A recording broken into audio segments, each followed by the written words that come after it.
پرندوں پر آپ کی حکومت، درندوں پر آپ کی حکومت، چوپایوں پر آپ کی حکومت، انسانوں پر آپ کی حکومت، جناتوں پر آپ کی حکومت، اتنی زبردست، اتنی عالی شان جاہو حشمت والی حکومت آپ کا دارالسلطنت بیت المقدس میں ہے، لیکن پوری دنیا کا ریموٹ اللہ نے ان کے ہاتھ میں دے رکھا ہے، وہیں سے پوری دنیا پر حکومت کر رہے ہیں، پوری دنیا کو کنٹرول کر رہے ہیں، صرف انسانوں کو ہی نہیں بلکہ جناتوں کو بھی کنٹرول کر رہے ہیں، اور صرف جناتوں ہی کو نہیں بلکہ چھوٹی بڑی ساری مخلوقات کو بھی کنٹرول کر رہے ہیں۔ آپ کی حکومت ہواؤں پر بھی ہے۔ اے میرے عزیزان گرامی، آپ کے دربار میں تقریباً 60 لاکھ لوگ بیٹھتے تھے۔ اتنا بڑا دربار تو آج تک کسی کا ہوا ہی نہیں ہے۔ اندازہ لگاؤ کتنی زبردست، کتنی شاندار چاہو حشمت اور شان و شوکت والی حکومت رہی ہوگی حضرت سلیمان علیہ السلام۔ یہ ایسی اس کے دربار جب لگتے تھے تو تقریباً 60 لاکھ یعنی 7 لاکھ نہیں 60 لاکھ لوگ 7 لاکھ لوگ بیٹھتے تھے آپ کے دربار میں۔ اور میرے دوستو، آپ کو کہیں جانا ہوتا تھا دنیا کے کسی کونے میں، کسی حصے میں، کسی ملک میں، کسی چپے میں، کسی قریہ میں، آپ ہواؤں کو حکم فرماتے، ہوا آپ کے درباریوں کے ساتھ آپ کو آپ کے تخت اور آپ کے کرسیوں کے ساتھ ہوا اپنی پشت پر لیتی تھی، اور جہاں کہتے تھے ہوا آپ کو فٹافٹ فوراً سے پیش کر پہنچا دیا کرتی تھی۔ اے میرے عزیزان گرامی، جانتے ہیں آج کا پلین بھی چلتا ہے ہوا میں، چلتا ہے، لیکن آج کا پلین جو چلتا ہے رفتار کتنی ہے؟ بہت زیادہ 20,000، بہت زیادہ 2,000 کی رفتار کتنی ہوگی؟ بہت زیادہ فی گھنٹہ 2,000 کلومیٹر کی رفتار ہوگی، اس سے زیادہ تو ہو ہی نہیں سکتی۔ لیکن آئے دن دیکھتے ہیں پلین اڑا، اوپر ہی کیش ہو گیا، پلین ہو گیا۔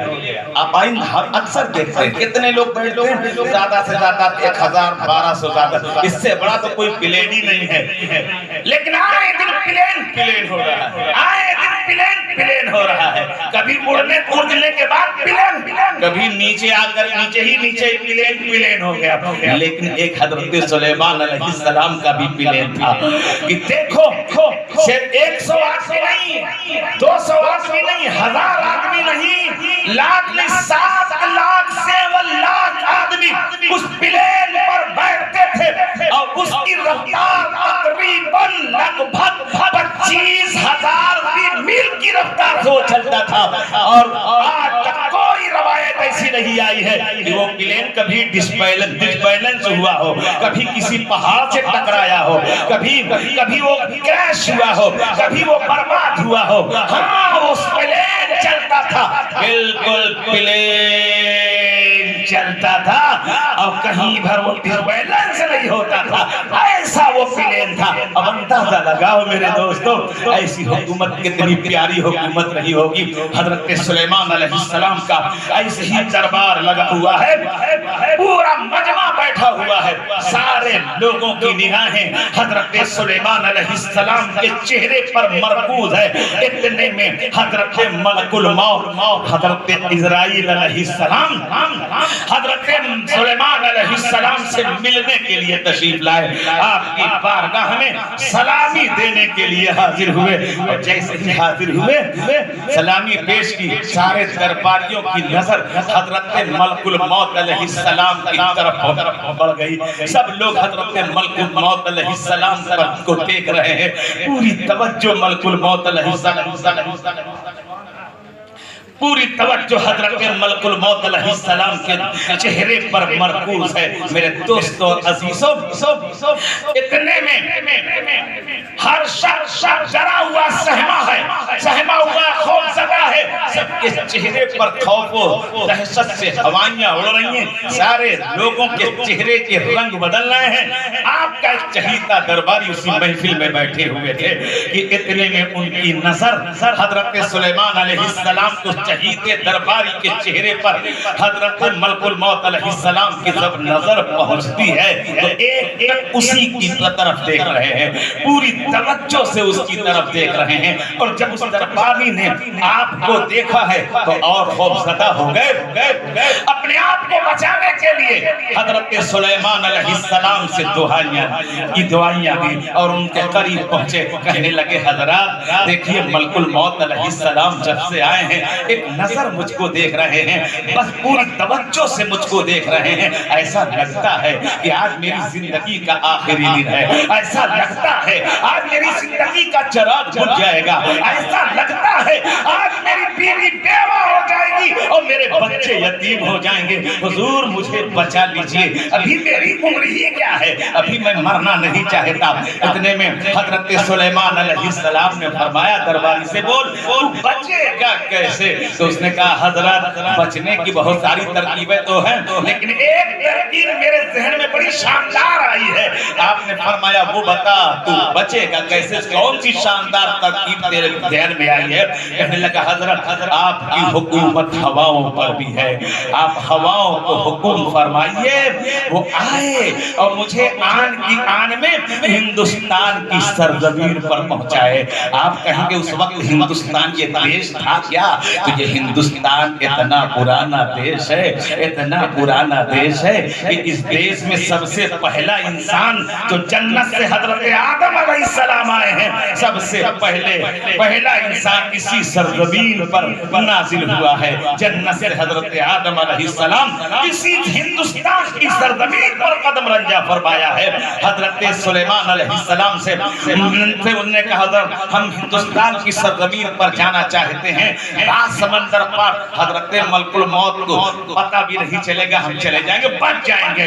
حضرت سلیمان علیہ السلام نے ہواؤں کو حکم فرمایا اور وہ ہوا فوراً آتی ہے اور اسے اپنی آغوش میں لیتی ہے، ہندوستان کی سرزمین پر پہنچا دیتی ہے۔ اب یہ ہندوستان کی سرزمین پر پہنچے ہی تھے، سوچے چلو بچ گئے، جان بچی لاکھوں پائے، لیکن میرے پیارے دوستو جیسے ہی انہوں نے نظر اٹھائی ہے سامنے دیکھا ہے، کیا دیکھ رہے ہیں؟ حضرت ملک الموت علیہ السلام پوری تیاری کے ساتھ سامنے کھڑے ہیں۔ دیکھ کر کے اب سوچنے لگے یا اللہ وہی ہوتے تو بڑا اچھا ہوتا، یہاں آئے تو یہاں بھی ملک الموت علیہ السلام۔ اے میرے پیارے عزیزان گرامی، حضرت ملک الموت علیہ السلام نے ان کی روح قبض کی ہے، اور پھر جب دوبارہ سلیمان علیہ السلام کی بارگاہ میں پہنچے ہیں تو حضرت سلیمان علیہ السلام کو دیکھ کر چہرے پر مسکراہٹ آ جاتی ہے۔ آپ پوچھتے ہیں یہ ہنسنے کی وجہ کیا ہے، یہ مسکراہٹ کی وجہ کیا ہے؟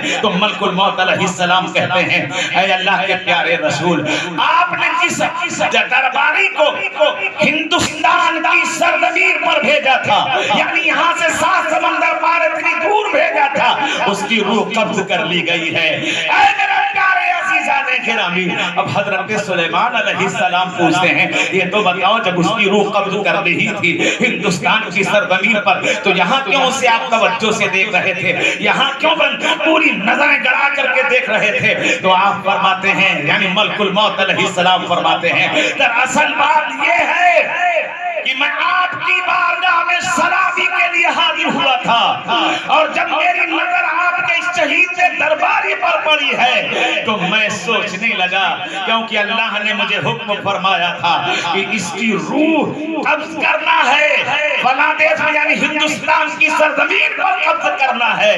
میں دیکھ رہا ہوں وقت بہت کم ہے، لیکن یہ یہاں بیت المقدس میں موجود آپ کی بارگاہ میں موجود ہے۔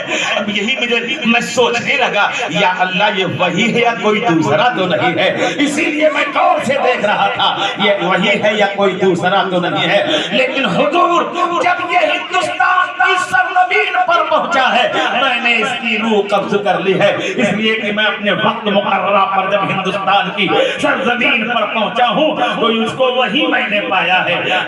پیارے عزیزان گرامی، آپ ذرا اندازہ لگائیے کہ انسان یا کوئی بھی جاندار چیز اپنے آپ کو بچانے کے لیے ہزاروں کوٹھریوں کے اندر چھپ جائے، لیکن وقت پر موت کا فرشتہ وہاں بھی پہنچ جائے گا۔ زمینوں کے اندر گھس جائے لیکن وقت پر موت کا فرشتہ وہاں بھی پہنچ جائے گا۔ ہواؤں میں پرواز کر جائے لیکن وقت پر موت کا فرشتہ وہاں بھی پہنچ جائے گا۔ بیابانوں میں چلا جائے لیکن وقت پر موت کا فرشتہ وہاں بھی پہنچ جائے گا۔ اس لیے کہ یہ موت کا آنا ہر شخص کے لیے ہے، یہ حکم ربی ہے، قانون الہی ہے، فرمان الہی ہے۔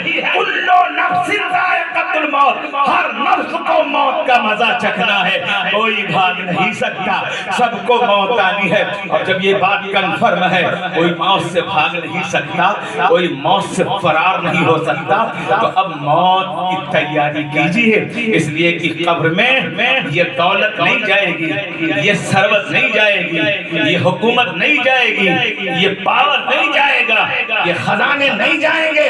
اللہ کے رسول ارشاد فرماتے ہیں قبر میں جب میت کو لٹا دیا جائے گا، مٹی ڈال دی جائے گی، 40 قدم لوگ ہٹ جائیں گے، یا اتنی دیر ہو جائے گی جتنی دیر میں لوگ 40 قدم ہٹ جاتے ہیں تو ایک آواز ابھرے گی قبر سے، اور وہ آواز مسجد کو مخاطب کرے گی، اے آنے والے یہ تو بتاؤ کہ تم دنیا سے آئے ہو، بڑے خزانے جمع کیے، بڑی پراپرٹیاں تو نے بنائی، بڑی بلڈنگیں اور قصر و محل بنائے، تو نے بڑے خزانے، بڑی اولادیں تیری وفادار رہی ہیں، بتا کوئی چیز تیرے ساتھ آئی ہے کیا؟ پراپرٹی تیرے ساتھ آئی ہے کیا؟ خزانے تیرے ساتھ آئے ہیں کیا؟ بلڈنگیں تیرے ساتھ آئی ہیں کیا؟ اولادیں تیرے ساتھ آئی ہیں؟ ارے وہ بیوی جو کہتی تھی ساتھ مرائیں گے ساتھ جیئیں گے، کیا وہ بیوی بھی تیرے ساتھ آئی ہے؟ اب وہ مسجد کہے گا نہیں کوئی بھی میرے ساتھ نہیں آیا ہے، تو اب آواز کہے گی نہیں ایک چیز تیرے ساتھ آئی ہے۔ اب مسجد حیرت میں اس سے پوچھے گا بول کیا چیز میرے ساتھ آئی ہے؟